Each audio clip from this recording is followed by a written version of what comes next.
Hello friends, అందరు ఎలా ఉన్నారు? ఈరోజు మనం సీతా కళ్యాణం 3వ భాగం గురించి తెలుసుకుందాం. కాల్ కట్ చేసి, బావా ఎక్కడ ఉంది బావా, నా సీత చెప్పు అని అడుగుతాడు. రాజు కోపంగా, ఏంటి ఇప్పుడే కదా నేను నీకు ఫోన్ చేసింది, అలాంటిది నువ్వు అప్పుడే ఎలా వచ్చేసావు, అసలు ఎందుకంత ఫాస్ట్గా డ్రైవ్ చేసుకుంటూ వచ్చావు, సీత కదా, తనే నా చెల్లి కదా అని అడుగుతాడు. దానికి కళ్యాణ్ బ్లష్ అవుతూ హా బావా అని అంటాడు. రాజు దానికి చాలా హ్యాపీగా ఫీల్ అవుతాడు. వాళ్ళిద్దరూ అలా మాట్లాడుకుంటూ ఉంటారు. ఇంతలో సీత పేషెంట్స్ ఎవరూ లేకపోవటం వలన రౌండ్స్కి వెళ్ళామని బయటకు వస్తుంది. అక్కడ చైర్లో కూర్చొని మాట్లాడుకుంటూ ఉన్న రాజు కళ్యాణ్ వాళ్ళని చూస్తుంది. కళ్యాణ్ని చూడగానే తనకు తెలియకుండానే బుగ్గలు ఎరుపెక్కాయి. అలానే కళ్యాణ్ని చూస్తూ మనసులో ఎంత అందంగా ఉన్నావు కన్నయ్య, నిన్ను చూస్తుంటే అలానే చూస్తూ ఉండాలి అనిపిస్తుంది అనుకుంటూ ఉంటుంది. అప్పుడే అక్కడికి నర్స్ రావటంతో ఈ లోకంలోకి వచ్చి నర్స్తో పాటు రౌండ్స్కి వెళ్తుంది. కళ్యాణ్ సీత రౌండ్స్కి వెళ్ళటం చూసి తన వెనకాలే వెళ్తాడు. అలా సీత ఎక్కడికి వెళ్తే అక్కడికి వెళ్తూ ఉంటాడు. కానీ సీత అదంతా గమనించదు. కానీ కళ్యాణ్ మాత్రం ఆ రోజంతా సీత చుట్టూ తిరుగుతూ ఉంటాడు. అలా ఆ రోజు అయిపోతుంది. సాయంత్రం ఇంటికి వెళ్ళేటప్పుడు సీతను చూసి చాలా బెంగగా అనిపిస్తుంటే వదలలేక వెళ్తాడు. ఇంటికి వెళ్ళాక కూడా సీత గురించి ఆలోచిస్తూ ఉంటాడు. ఇక్కడ సీత కూడా కళ్యాణ్ గురించి ఆలోచిస్తూ ఉంటుంది. ఎప్పుడూ అన్నిటినీ తన పేరెంట్స్తో షేర్ చేసుకునే సీత తన ప్రేమ విషయం మాత్రం ఎవరికీ చెప్పదు. అలా రోజులు గడుస్తున్నాయి. కళ్యాణ్ మాత్రం రోజు ఉదయం ఆఫీస్కి వెళ్ళే ముందు సీతను చూసి వెళ్ళేవాడు. ఇంటికి వెళ్ళే అప్పుడు కూడా సీతను చూడనది ఇంటికి వెళ్ళేవాడు కాదు. సీత కూడా కళ్యాణ్ ప్రొఫైల్ ఫోటో చూస్తూ కాలం గడిపేసేది. కానీ తనకు కళ్యాణ్ అక్కడికి వస్తున్నట్టు తెలియదు. రోజు కళ్యాణ్ నంబర్ ఓపెన్ చేసేది. తన ప్రొఫైల్ ఫోటో మార్చిన ప్రతిసారి కూడా ఆ ఫోటోని సేవ్ చేసుకుంటూ వాటిని చూస్తూ ఉండేది. కళ్యాణ్ రోజు సీతను చూడటానికి హాస్పిటల్కి వెళ్తూనే ఉండేవాడు. కానీ ఆ విషయం సీతకు తెలియదు. సీత కూడా ఒక్కసారైనా కళ్యాణ్ కనిపిస్తే బాగుండు అనుకుంటూ ఉండేది. అలా రోజులు గడుస్తున్నాయి. ఒకరోజు సీతకు ఇంపార్టెంట్ సర్జరీ ఉండటం వల్ల హాస్పిటల్లో చాలా లేట్ అవుతుంది. అలా బయటకు వచ్చి చూస్తుంది. అప్పటికే తన ఫ్రెండ్స్ అందరూ కూడా వాళ్ళ డ్యూటీ అయిపోవడంతో వెళ్ళిపోతారు. సీత బయటకు వచ్చి తన స్కూటీ తీసుకొని వెళ్తూ ఉంటుంది. ఇంతలో తన స్కూటీ టైర్ పంచర్ అవ్వటంతో పక్కకి పెట్టి క్యాప్స్ ఏమైనా ఉన్నాయేమో అని చూస్తూ ఉంటుంది. ఎప్పుడూ లేనిది సీతకు ఎందుకో చాలా భయం వేస్తుంది. తన మనసులో అలజడిగా అనిపిస్తుంది. ఇప్పటి వరకు చాలాసార్లు నైట్ డ్యూటీ చేసింది. ఎప్పుడూ అలా అనిపించలేదు. కానీ ఈరోజు చాలా టెన్షన్గా అనిపిస్తూ ఉంటుంది. ఇంతలో తన ఫోన్ కూడా ఛార్జింగ్ లేక స్విచ్ ఆఫ్ అయిపోతుంది. దానితో ఇంకా కంగారు మొదలవుతుంది. అప్పుడే అటుగా వెళ్తున్న కొంతమంది పోకిరీలు సీతను చూసి తనను కామెంట్ చేస్తూ తన దగ్గరకు వెళ్తూ ఉంటారు. సీతకు వాళ్ళను చూసి చాలా భయం వేస్తుంది. టెన్షన్తో చెమటలు పట్టేశాయి. అక్కడి నుంచి పరిగెట్టేలోపు వాళ్ళు సీతకు అడ్డుగా నుంచుంటారు. రౌడీ మామ, అసలు ఏముందిరా అమ్మాయి, చూడగానే మతిపోయేలా ఉంది. హా మామ, అసలు ఏం తింటుందో కానీ ఇంత అందంగా ఉంది. ఇదేనా వీళ్ళ అమ్మ కూడా ఇలానే ఉంటుందా అని వెకిలిగా నవ్వుతూ అడుగుతాడు. ఆ మాటలకు సీతకు కోపం వచ్చి రౌడీ చెంప మీద కొడుతుంది. ఎంత ధైర్యం ఉంటే మా వాడినే కొడతావే, ఇప్పటి వరకు స్మూత్గా హ్యాండిల్ చేద్దాం అనుకున్నాం. కానీ నీకు ఉన్న పొగరు చూస్తుంటే నీకు వేనే కరెక్ట్ అంటూ సీత మీదకు వస్తాడు. సీత భయంతో కళ్ళు గట్టిగా మూసుకుంటుంది. అప్పుడే ఏదో గట్టిగా సౌండ్ రావటంతో కళ్ళు తెరచి చూస్తుంది. తన ఎదురుగా జరుగుతున్న సీన్ చూసి కళ్ళు పెద్దవి చేసి మరీ చూస్తుంది. కళ్యాణ్ కోపంగా ఆ రౌడీలను కొడుతూ ఉంటాడు. అది చూసిన సీత షాక్ అవుతుంది. ఇంతలో తన కాళ్ళ మీద ఏదో పడినట్టు అనిపించింది. షాక్ నుంచి తేరుకొని కిందకి చూస్తుంది. వాళ్ళ అమ్మని కామెంట్ చేసిన వాడు తన కాళ్ళ దగ్గర ఉన్నాడు. కొంచెం తల ఎత్తి చూడగానే అతనిని కోపంగా చూస్తున్న కళ్యాణ్ ఉంటాడు. ఇంతకీ కళ్యాణ్ ఎప్పుడు వచ్చాడు అంటే సీత హాస్పిటల్లో బయలుదేరినప్పటి నుంచి కూడా తనను ఫాలో అవుతూనే ఉన్నాడు. ఇంతలో కాల్ రావటంతో బైక్ ఆపి కాల్ అటెండ్ చేసి ముందుకు వచ్చేసరికి ఆ రౌడీ సీత మీదకు వెళ్ళబోయాడు. అది చూసిన కళ్యాణ్కి కోపం పీక్స్కి వెళ్ళిపోయింది. అంతే, ఒక్క పంచ్ ఇస్తాడు. దెబ్బకు వాడు వెళ్ళి అంత దూరంలో పడతాడు. అలానే రెండవ వాడిని కూడా కొడతాడు. వాడు వచ్చి సీత కాళ్ళ మీద పడతాడు. రేయ్, సారీ చెప్పరా అని అతని కాళ్ళ మీద తంతూ ఉంటాడు. Sorry sister, really very sorry sister అని నొప్పితో విలవిలలాడుతూ చెప్తాడు. ఏంట్రా, నొప్పిగా ఉందా? నొప్పి రాగానే అమ్మా అని అరిచావు. మరి నీ ముందుగుంది కూడా ఒక అమ్మే కదరా, అప్పుడు గుర్తు రాలేదా? అలాంటి అమ్మని పట్టుకొని అలా ఎలా మాట్లాడగలరు? ఛ అని అతనిని ఇంకా గట్టిగా తన్నుతాడు. అతను బాధతో విలవిలలాడుతూ ఉంటాడు. సీతకు అతని బాధ చూసి చాలా బాధగా అనిపించి కళ్యాణ్ చేతిని పట్టుకుంటుంది. అప్పటి వరకు సీతను ఏడిపించారు అని కోపంగా ఉన్న కళ్యాణ్ సీత స్పర్శ తగలగానే కూల్ అవుతాడు.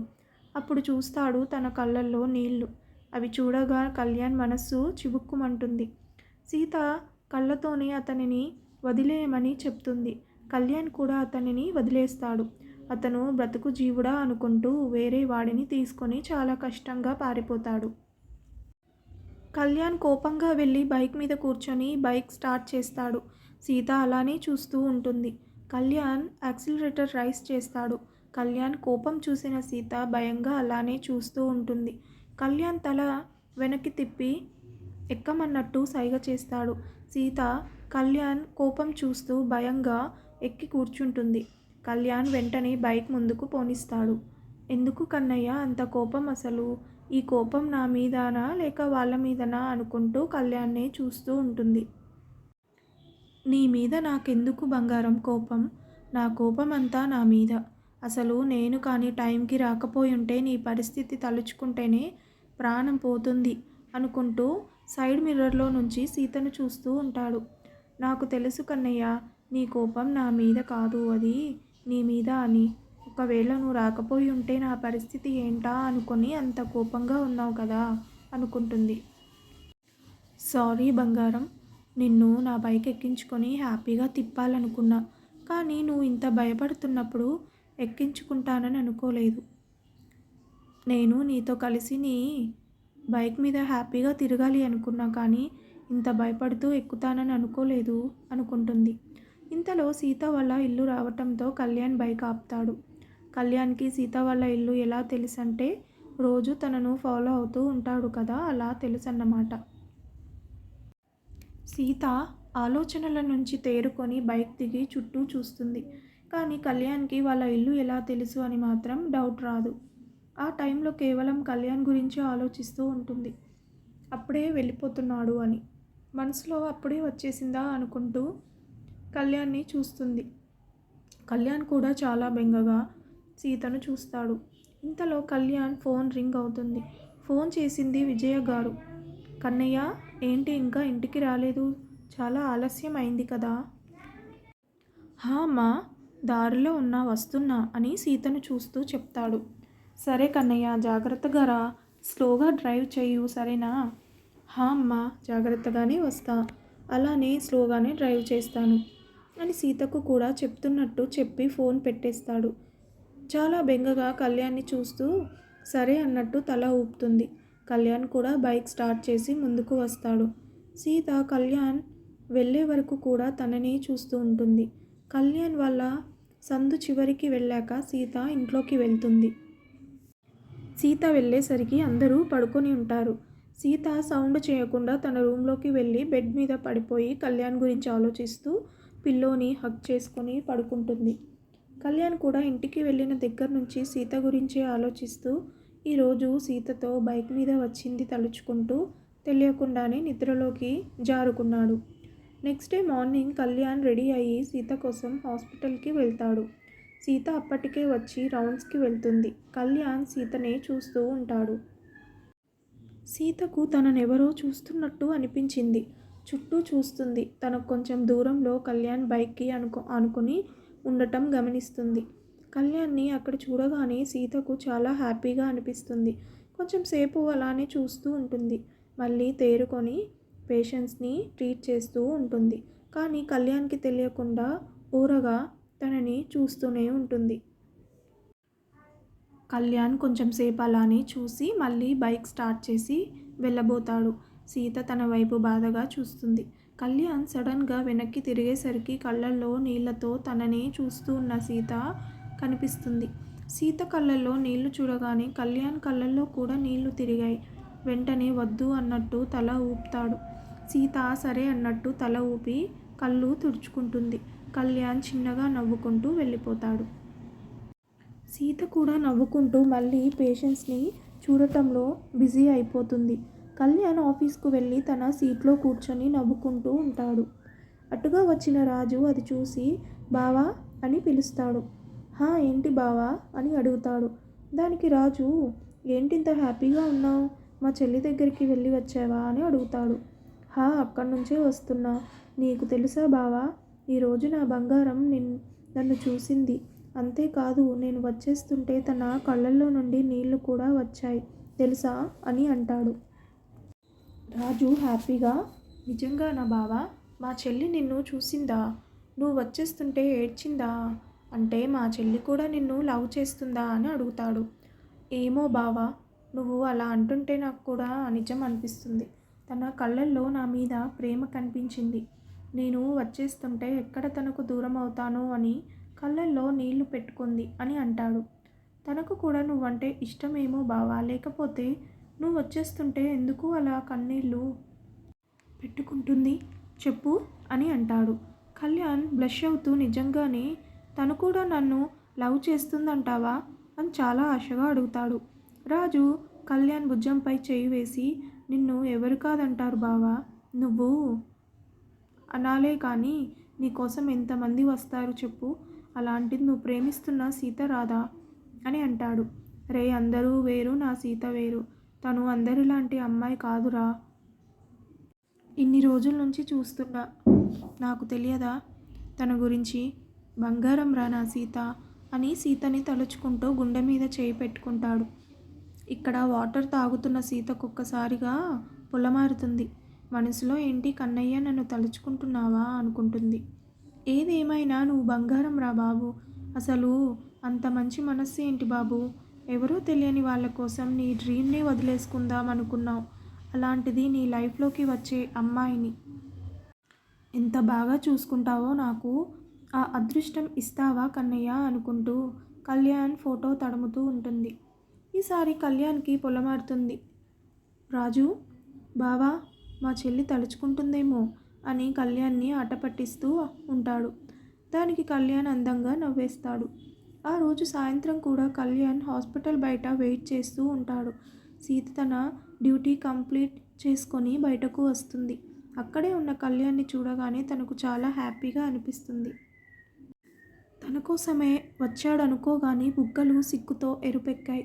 తల దించుకొని తన స్కూటీ తీసుకొని బయలుదేరుతుంది. సీత సిగ్గు చూసిన కళ్యాణ్ కూడా చిన్నగా నవ్వుకుంటూ తన స్కూటీ వెనకాలే వెళ్తూ ఉంటాడు.